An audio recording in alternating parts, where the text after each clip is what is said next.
తెలంగాణ రాష్ట్ర ముఖ్యమంత్రి కేసీఆర్ రైతుల సంక్షేమమే ధ్యేయంగా పనిచేస్తున్నారని సత్తుపల్లి ఎమ్మెల్యే సండ్ర వెంకట వీరయ్య అన్నారు.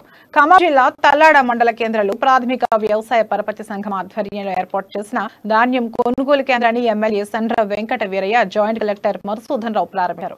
కేసీఆర్ రైతుల సంక్షేమం కోసం ఎన్నో సంక్షేమ పథకాలు ప్రవేశపెట్టి దేశంలో గొప్ప వ్యక్తిగా పేరు తెచ్చుకున్నారని ఎమ్మెల్యే సండ్ర వెంకట వీరయ్య అన్నారు. పండించిన పంటలను గిట్టుబాటు ధర కల్పించేందుకు ప్రత్యేకంగా ధాన్యం కొనుగోలు కేంద్రాలు ఏర్పాటు చేశారని, దళారులకు విక్రయించకుండా కొనుగోలు కేంద్రాలలో ధాన్యాన్ని అమ్మి మద్దతు ధరను పొందాలని రైతులను కోరారు.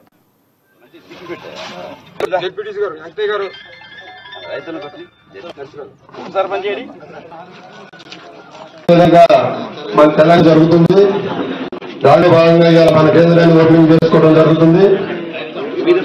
సన్నట్లు 2060 రూపాయలు, మొత్తకుట్లు 2040 రూపాయలు ధర నిర్ణయించడం జరిగింది.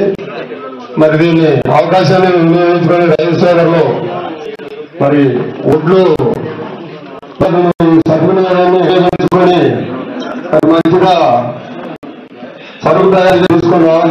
కేసీఆర్ గారు ధైర్యంతో రైతు సోదరులు ఇబ్బంది పడదని చెప్పి ప్రతి గింజ 80 రూపాయలు పెంచడం జరిగింది.